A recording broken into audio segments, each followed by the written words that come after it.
नमस्कार प्यारे बच्चों। हम एमपी बोर्ड के कक्षा 10वीं के विषय गणित के पुराने वर्षों के प्रश्न पत्रों को हल कर रहे हैं, जिसमें सर्वप्रथम ऑब्जेक्टिव सीरीज कर रहे हैं, जिसमें कि विगत 5 से 6 वर्षों के सभी प्रश्न पत्रों के ऑब्जेक्टिव को करेंगे। 20 से 25 जो भी ऑब्जेक्टिव आए होंगे उनका हल कर रहे हैं, ताकि आपको एक अच्छी प्रैक्टिस हो पाए और आगे हल करें। आपसे एक निवेदन है कि जब आप इस वीडियो को देखें तो हो सके तो अपने साथ में कॉपी पेन लेके बैठे। गणित प्रैक्टिस मांगती है, अगर आप साथ प्रैक्टिस करेंगे बहुत अच्छा होगा। दूसरी बात ये कि अगर वीडियो बहुत तेज़ी से सुनाई दे आपको, मतलब फास्ट आवाज़ आए, तो फास्ट को स्लो करने के लिए आपकी जो प्लेबैक स्पीड है सेटिंग में जाके, जहाँ सेटिंग वहाँ जाके प्लेबैक स्पीड को 1x से हटा के 0.9x पीछे कर दीजिए। थोड़ा माइनस करके थोड़ा कर दीजिए। माइनस करेंगे तो 95 होगा, उससे भी थोड़ा कम करके 90 कर दीजिए, 90% पे। ठीक है, आगे बढ़ते हैं। इस सत्र में हम वर्ष 2022 के प्रश्न पत्र को हल करेंगे। ये मुख्य परीक्षा, वार्षिक परीक्षा का प्रश्न पत्र है। मेरा आपसे निवेदन है कि अगर आपने इसके पूर्व के 2024 और 2023 के प्रश्न पत्रों को नहीं किया है तो कृपया कर पहले उन प्रश्न पत्रों को हल करें और उसके बाद में इन प्रश्न पत्रों को हल करें। आगे बढ़ते हैं। ऑब्जेक्टिव का पहला प्रश्न, उसका आई, पहला रोमन आई। याद रखिए क्रमांक हमेशा वही डालना चाहिए जो एग्जामिनर ने दिया है, अपने मन से नहीं डालना। सही विकल्प चुनकर लिखिए। HCF HCF ऑफ 91 एंड 21 है। HCF किस किस का? 91 का और 24 का HCF क्या होगा? तो 91 24 का हमें HCF निकालना है, तो 91 24 का HCF हम लोग निकालते हैं। अच्छा, इसको विधि से भी निकाल सकते हैं, और अगर मैंने पुराने वीडियो अगर आपने देखे होंगे तो आप ऑब्जेक्टिव से भी छाट के निकाल सकते हैं। HCF मतलब F मतलब फैक्टर, मतलब भाग देने वाला। CF बोले तो कॉमन फैक्टर, भाग देने वाला, कॉमन जो सबको भाग दे रहा हो जितने नंबर है, और उसमें भी हाईएस्ट लेना है। ठीक है, देखते हैं इसमें कौन कौन होगा। 91 को दे देगा, 21 को नहीं देगा, ये उत्तर आंसर नहीं हो सकता। 21 को दे देगा पर 91 को डिवाइड नहीं करता, इसलिए ये भी आंसर नहीं होगा। 13 जो है 91 को डिवाइड कर देगा पर 21 को नहीं करेगा, अच्छा ये भी नहीं है। 12 जो है वो किसी को डिवाइड नहीं कर रहा। उप्स, चारों ही आंसर नहीं है। अच्छा, ये क्वेश्चन शायद गलत छपा हुआ था, है ना। फिर से एक बार देख लेते कि हमने कोई गड़बड़ी की है, नहीं, सही बोल रहे अपन। अगर आप मेथड से भी निकालोगे तो 91 के जो गुणनखंड होंगे क्या होंगे बेटा? 13 × 7, 13 7 91, और 21 का क्या होगा? 3 7 21, 7 × 3। अब इसमें हम HCF निकालें जो दोनों में है, मिनिमम कितना? 7। तो इसका HCF तो 7 आ रहा है ना। ऑप्शन में नहीं है तो इसका HCF जो होगा बेटा असल में 7 होगा। ठीक है, ये चारों ही ऑप्शन नहीं है इसमें। ठीक है, जहाँ तक क्या लफड़ा है, हाँ हो सकता है गलत छपा हो, कोई दिक्कत नहीं। चलिए आगे बढ़ते हैं। अगला क्वेश्चन, हो सकता मिस प्रिंटिंग होती है, कोई दिक्कत नहीं। तो PSC जैसे एग्जाम में 10 12 क्वेश्चन गलत छाप देते हैं, ऑब्जेक्टिव गलत दे देते हैं, तो क्या ही बोले अब। ये तो MP बोर्ड का है, शिकायत नहीं करना चाहिए, लेकिन शिकायत का क्या ही करे, अपना काम करते हैं अपन। सेकंड, समीकरण निकाय x + 2y + 5 = 0। ये दो चर वाला रैखिक समीकरण है बेटा, दो चर है और रैखिक है, एक घात वाला। और -3x - 9y + 1 = 0, ये भी एक दो चर वाला समीकरण है। इसका हल क्या होगा? अच्छा, हमने पढ़ा हुआ है दो चर वाले रैखिक समीकरण के मानक रूप क्या होते हैं? AX BY धन C बराबरी से 0, ये हो गया एक समीकरण, फर्स्ट पहला, इसलिए। दूसरा A2x + B2y + C2, ये हो गया आपका दूसरा समीकरण। उनके हल कैसे निकालते हैं बेटा? इनके हलों के बारे में हम बताते हैं। पहले चर x के गुणांकों को, दूसरे चर y के गुणांकों को, इनको लेके इनकी हम तुलना करते हैं, इनके अनुपातों की, है ना। हम A1/A2 लेते हैं, यहाँ पे B1/B2 लेते हैं, और इनके गुणांकों की तुलना करते हैं, और ये बराबर हो जाए तो C1/C2 लेते हैं, और तुलना करके बताते हैं कैसे हल होंगे। आपने पढ़ा है पहले भी, यदि A1/A2 बराबर नहीं निकला, पहले अनुपात बराबर नहीं निकले, तो कितना हल होगा? एक अद्वितीय हल होगा। ठीक है, एक अद्वितीय हल, एक अद्वितीय हल, रेखाएं प्रतिच्छेद करेंगी जैसे पहले ही मैंने बताया, पुराने वीडियो आपने देखे होंगे तो। और यदि A1 A2 बराबर निकल गया B1 B2 के, तीसरा चेक करेंगे, और तीसरा ही बराबर निकल गया C1 C2 के, तो रेखाएं बेटा समांतर हो जाएंगी, सॉरी रेखाएं ओवरलैप हो जाएंगी, सब कुछ समान निकल गया। तो पहली जो लाइन खींची, दूसरी लाइन भी उसी के ऊपर बन जाएंगी। तो कैसे होंगे? अनेक हल होंगे, अपरिमित रूप से अनेक हल होंगे, सब कुछ बराबर निकल गया तो। और तीसरी कंडीशन हो गई कि A1 A2 बराबर निकला B1 B2 के, तो तीसरे से बराबर नहीं निकला, मतलब C1 C2 के अनुपातों के बराबर नहीं निकला, अचर पदों के अनुपात के बराबर, तो क्या होगा?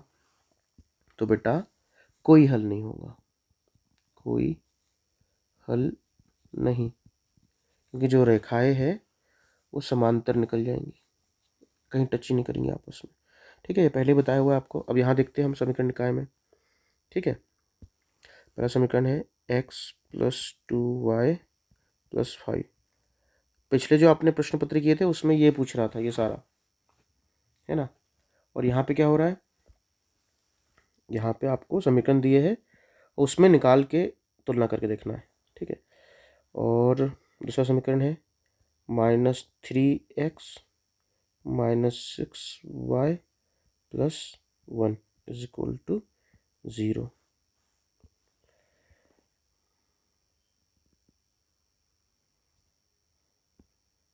ठीक है, यहाँ इसको सॉल्व करते हैं। आप ध्यान से देखिए बेटा, यहाँ पे A1 यानी कि पहले वाले समीकरण में x का साथी कौन है? यहाँ पे 1 है, तो A1 का मान हो गया 1। यहाँ पे x का साथी कौन है? -3। नीचे वाले समीकरण में हो गया A2 का मान बेटा -3। पहला अनुपात क्या बनाते हैं अपन? A1/A2। कितना निकला? ये हो गया 1/-3। ठीक है, यहाँ पे ये अनुपात निकाल लिया। वैसे हम निकालते B1/B2, B1/B2 मतलब B1 B2 निकालते पहले, तो सिखाना भी तो है बेसिक्स। B1 यानी कि पहले समीकरण में y का साथी, y का साथी पहले समीकरण कौन है? 2 प्लस का 2। दूसरे समीकरण में y का साथी कौन है जो B2 कहलाएगा? -6। देखिए ध्यान से यहाँ पे -6, इनकी तुलना करते हैं। B1/B2 की तुलना 2/-6, ध्यान दीजिए, 2 2 3 सरल करने पे भी कितना बन गया बेटा? 1/-3। तो ये और ये दोनों समीकरण, दोनों अनुपात बराबर निकल गए समीकरण में। तो तीसरा अनुपात भी चेक करेंगे। तीसरा अनुपात किसका होगा? C1/C2 का। क्या है C1 का मान? यहाँ देखिए C1 का मान है 5, ये देखिए प्लस का 5, और C2 का मान है 1, 5/1। तो ये दोनों तो बराबर निकले, पर ये बराबर नहीं निकला। मतलब देखो आप सॉरी 1 मिनट बेटा, है ना,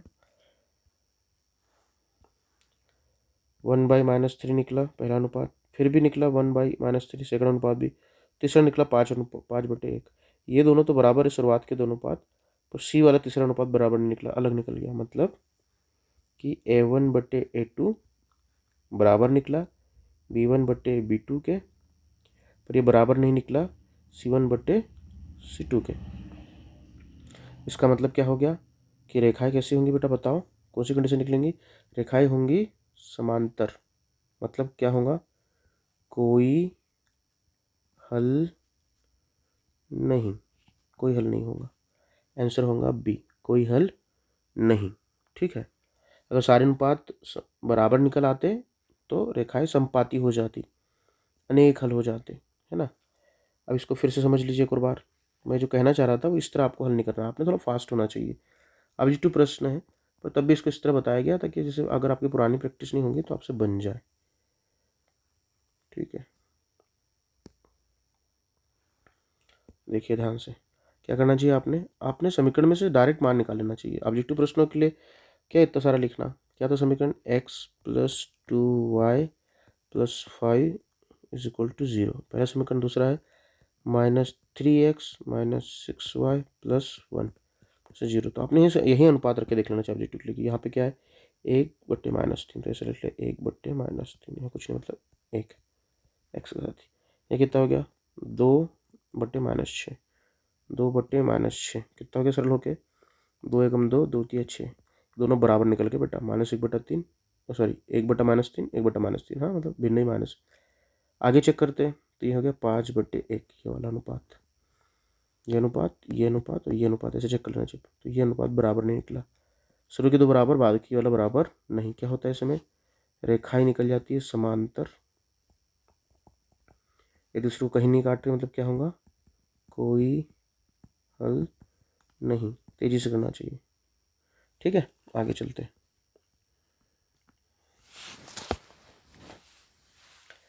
तीसरा प्रश्न पढ़िए। द्विघात बहुपद ax² + bx + c के शून्यकों का योग होगा। याद रखिए बहुपद में जो चर के मान होते हैं, जो उस बहुपद में रखने पर, x से तो x के ऊपर रखने पर पूरे बहुपद का मान शून्य बना दे, से शून्य बोलते हैं। समीकरण में से मूल बोलते हैं ना, मतलब जो समीकरण को सिद्ध कर दे, शून्यकों का योग होगा। आपने पढ़ा हुआ है द्विघात बहुपद क्या होता है बेटा, ax² + bx + c, ये द्विघात बहुपद है। पूरा पूरा क्या बात होंगे, जहाँ पे a b c ये वास्तविक संख्या है, रियल नंबर से है, और a बराबर नहीं होगा 0 के, ये जरूरी है, ठीक है। तो ये शून्य हो जाएगा, तो कैसे द्विघात बहुपद बनेगा, जब a शून्य हो गया तो x² में शून्य का गुना हो जाएगा, तो फिर द्विघात बचेंगे ही नहीं, ठीक है। इसलिए कहते हैं कि a बराबर नहीं होना चाहिए शून्य के। मैं इसलिए बार बार बताता हूँ क्योंकि कई बार एग्जाम में ये परिभाषा आई है कि द्विघात समीकरण का मानक रूप लिखे, बच्चे सिर्फ इतना लिख के छोड़ देते हैं, इतना, कि पूरी बात नहीं लिखते कि ABC वास्तविक संख्याएं होंगी और a बराबर नहीं होगा शून्य का। कई वैल्यूएटर जो एग्जाम में जो कॉपी चेक करते हैं वो नंबर काट लेते हैं इस बात पे से कि भैया पूरी बात नहीं लिखी है।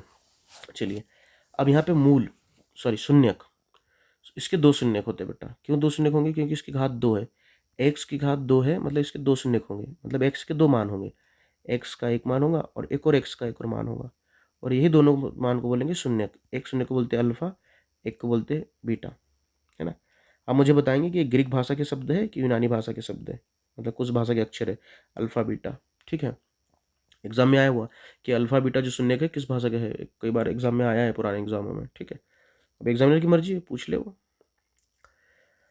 तो इनको बोलते हैं उसके शून्यक। तो शून्यकों का योग यानी कि अल्फा प्लस बीटा, एक चीज़ ये पूछते हैं बेटा आपसे, और शून्यकों का गुणनफल मतलब अल्फा इंटू बीटा, ये इंटू लगा है, इज इक्वल टू, ये दो चीज़ पूछते हैं आपसे। और ये दोनों कहाँ से निकलती है बेटा, शून्यकों का योग और शून्यकों का गुणनफल निकलता है इस चर के गुणांकों से।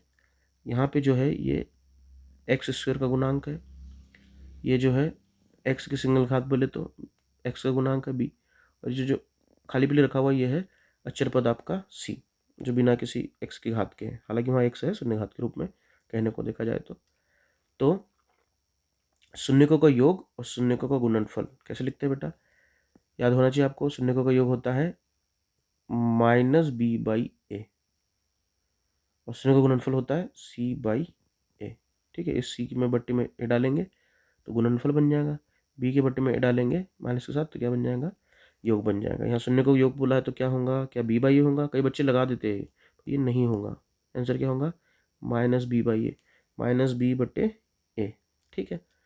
याद रहना चाहिए कि बस समीकरण देख के फिर पूछता है, उसमें मान रख के निकालना होता है, ठीक है। आगे बढ़ते हैं। बात समझ में नहीं आया या ज़्यादा डिटेल हो जाए तो आप कृपया कर वीडियो को रिपीट पे देख लीजिएगा, थोड़ा पीछे करके पुनः देख लीजिएगा, ठीक है। कि बहुत सिंपल बता के कोई मतलब नहीं है, मज़ा नहीं आएगा। बहुत सिंपल तो आप साल भर से पढ़ रहे होंगे स्कूलों में।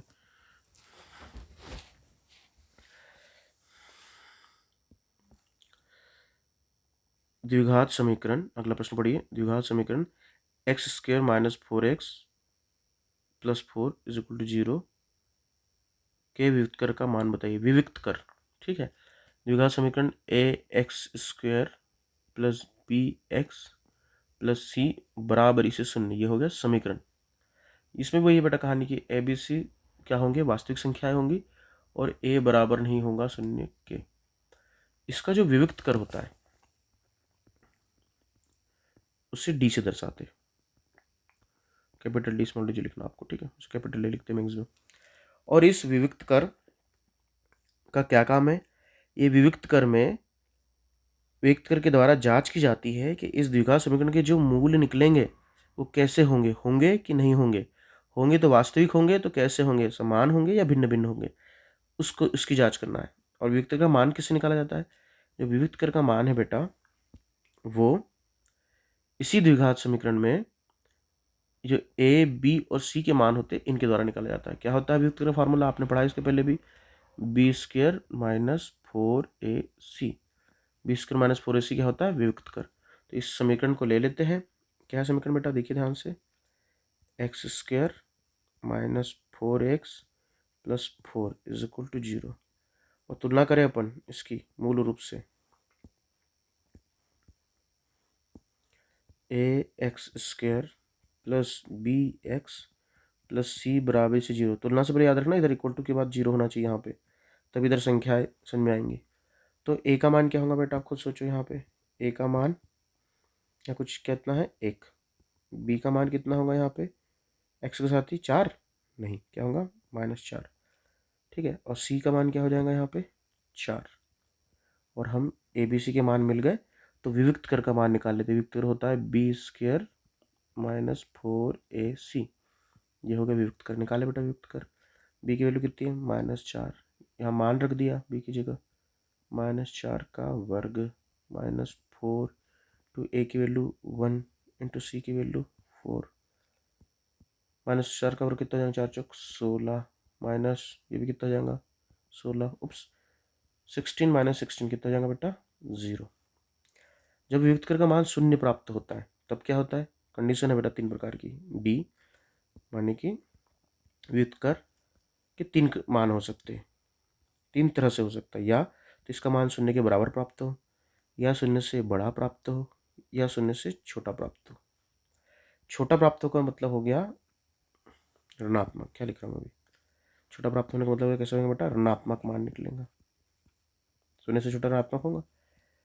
ये तो खुद शून्य के बराबर हो गया अगर शून्य के बराबर है यहाँ तो, और हो गया अगर शून्य से बड़ा मतलब धनात्मक। तो क्या होता है इसमें? यदि ऋणात्मक है, नेगेटिविटी ऋणात्मक ऋण वाला मान है तो नहीं होगा। ऋणात्मक मतलब कोई, ऐसा लिखना चाहिए, कोई मूल नहीं, कह लिखना चाहिए पूरा पूरा कोई वास्तविक, कोई जो वास्तविक संख्या वाला है ना, अब इसमें आयोटा पिक्चर में जाएंगे तो बात अलग है। कोई वास्तविक मूल नहीं, कोई मूल नहीं लिखते हैं, लिखना चाहिए पूरा पूरा कोई वास्तविक मूल नहीं होगा। और यदि धनात्मक प्राप्त हो तो हाँ मूल होगा। कितने होंगे बेटा? 2 होंगे। शून्य प्राप्त हो तो भी कितने होंगे? 2 होंगे। दोनों के दोनों वास्तविक जब होंगे तो वास्तविक होंगे। यहाँ पे 2 वास्तविक। तो फिर अंतर क्या है धनात्मक और शून्य में? जब वो शून्य से बड़ा मिलता है, धनात्मक मिलता है, तो भिन्न भिन्न प्राप्त होंगे। 2 मान मिलेंगे, दोनों ही मान भिन्न भिन्न होंगे। मतलब एक बार x का मान कुछ तो दूसरे बार कुछ। एक बार x का मान -3, दूसरी बार 5। पर यदि शून्य के बराबर निकला व्युत्कर का मान, जैसे अभी हमारे इस प्रश्न में निकला है, तो 2 वास्तविक मिलेंगे और दोनों के दोनों कैसे होंगे बेटा? समान होंगे, समान मूल। मतलब अगर एक बार x का मान -3 तो दूसरा भी x का मान -3 होगा। तो हमें भी यहाँ पे भी व्युत्कर का मान शून्य मिला है। तो ये कॉन्सेप्ट में अगर व्युत्कर मान शून्य होगा, अच्छा यहाँ व्युत्कर का मान भर पूछा था, मूलों के बारे में नहीं पूछा था, पर हम चलो ठीक है हल कर लिए, सीख गया तो अच्छी बात है। व्युत्कर का मान होगा, क्या निकला बेटा हमारा व्युत्कर? शून्य निकला हमारा व्युत्कर, तो हो गया 0। ठीक है। पर वो कई बार पूछता है कि मूल उसकी स्थिति क्या होंगी, मूलों की प्रकृति क्या होंगी, के मूलों की प्रकृति क्या होंगी। अगर यहाँ ऐसा आ गया के मूलों की प्रकृति क्या होंगी तो आपको पता होना चाहिए, ये बात भी है ना। चलिए आगे बढ़ते हैं। वृत्त के किसी बिंदु पर खींची गई, ध्यान से पढ़िए, वृत्त के किसी बिंदु पर खींची गई स्पर्श रेखाओं की संख्या होंगी।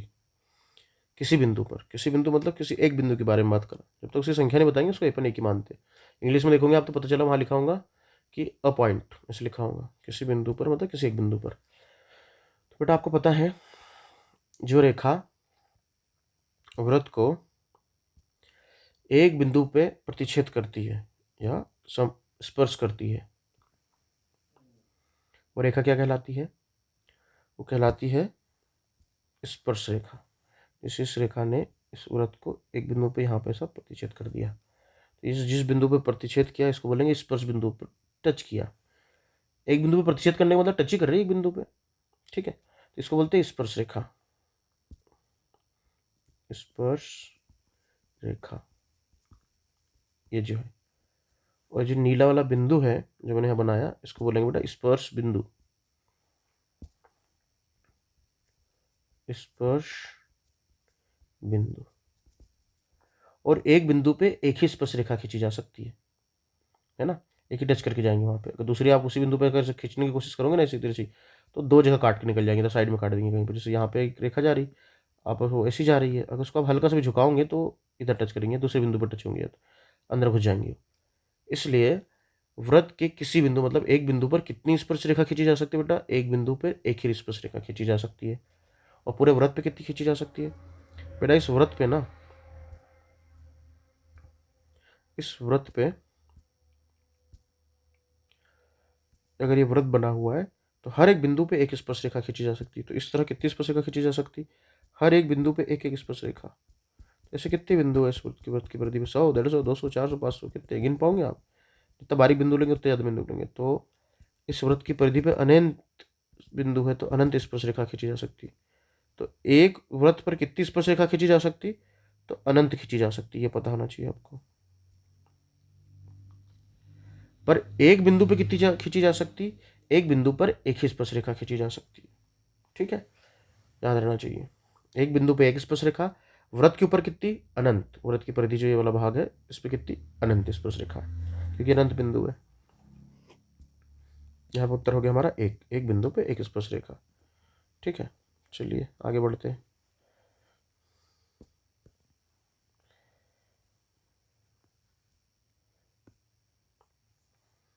आगे बिंदु 0,5 निर्देशांक दी है बिंदु के बेटा, एवं -5,0 के बीच की दूरी क्या है?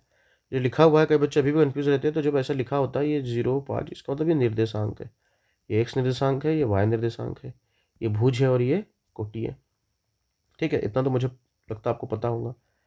पुरानी वीडियो में आपने देखे होंगे तो मैंने बताया, वहाँ पे और डिटेल से बताया कि बीच की दूरी ज्ञात कीजिए।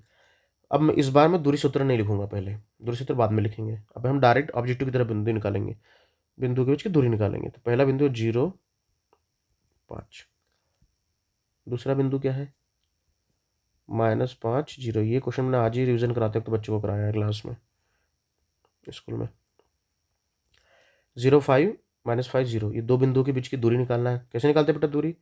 दूरी निकालते बिंदुओं के एक्स निर्देशांक से एक्स निर्देशांक घटा दो आपस में, वाई निर्देशांक से वाई निर्देशांक घटा दो आपस में, है ना, और फिर उनका वर्ग करके जोड़ के करनी निकाल लो। तो क्या करेंगे अपन? दूसरा कलर लेता हूँ मैं।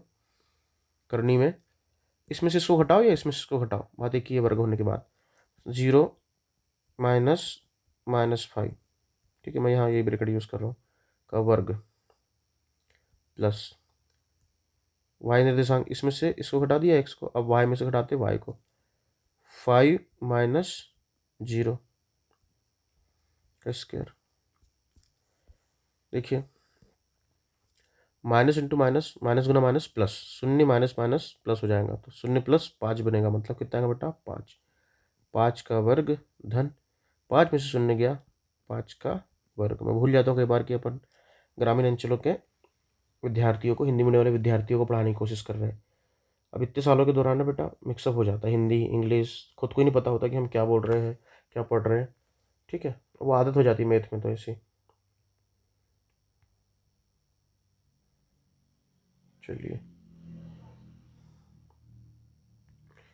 आगे बढ़ते हैं। 5 का स्क्वायर, 5 का वर्ग कितना हो जाएगा? 25 धन 5 का वर्ग 25, 25 और 25 50,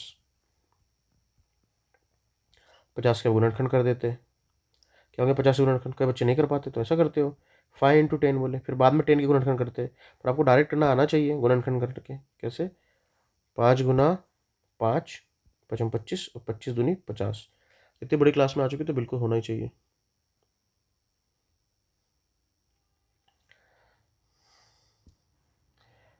फाइव इंटू 5 कितना हो जाएगा? फिर से गुना करना है क्या? नहीं, कॉमन निकालना है। इसका एक जोड़ी बन गई, वर्गमूल है तो 2 की एक जोड़ी बनेंगे और एक 5 बाहर निकल आएगा।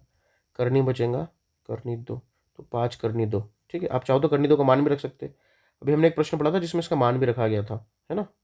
करनी 2 का मान रखा था, कितना होता है करनी 2 का मान? पूछूंगा मैं आपसे, आपको बताना होगा। ये तो डायरेक्ट आंसर आ गया 5 करनी 2। ठीक है, बताइए इसका मान अगर करनी 2 का मान रखे करें तो कितना होगा? करनी 2 का मान होता है 1.414, उसमें 5 का गुना कर दीजिए।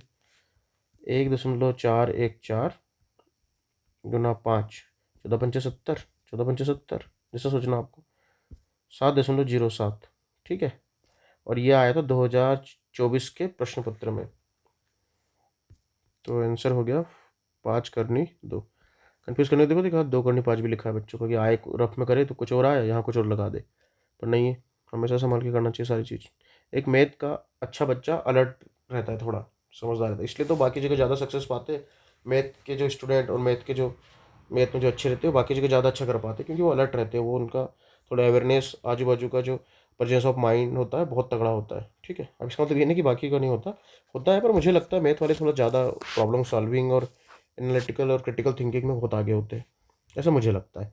और मैंने इसको महसूस किया इतने सालों के दौरान, बहुत अच्छे अच्छे मैथ वाले बंदों के बीच में रहा हूँ तो, ठीक है। ह्यूमर भी होता है उनके पास बहुत अच्छा। आगे बढ़ते, और वीडियो बड़ा हो जाएगा, कोई बात नहीं, इसके नेक्स्ट पार्ट और बना लेंगे। तो आपसे आग्रह है कि यदि आपको हमारा ये कंटेंट, हमारे पढ़ाया हुआ या हमारे द्वारा बनाए गए वीडियो एफर्ट्स बहुत अच्छे लगे हो, पसंद आया हो, समझ में आया हो, तो लाइक करिए, चैनल को प्लीज़ सब्सक्राइब करिए, और प्लीज़ कुछ भी कमेंट करिए जो आपकी इच्छा हो। अगर आपको पसंद आया, नहीं आया, बुरा, अच्छा, कैसा था, सुधार की आवश्यकता है, सर धीरे बोलिए, सर मधुर बोलिए, जैसा आपको बोलना है, सर हिंदी में बोलिए, सर इंग्लिश में बोलिए, जो आपको कहना है आप कमेंट कर सकते हैं नीचे, मैं आपको ज़रूर रिप्लाई करूँगा उसमें, ठीक है। और आप लाइव सब्सक्राइब नहीं कर सकते, वो आपकी इच्छा है तो ना करो, लेकिन कोई फोर्स नहीं है आप पे। चलिए, thank you for watching this video. भगवान आपका भला करे, अगर आपने अंत तक वीडियो देखा है तो थैंक यू सो मच आपको, क्योंकि तभी तो मिला होगा आपको सुनने को। Thank you. चलिए, टेक केयर, बाय।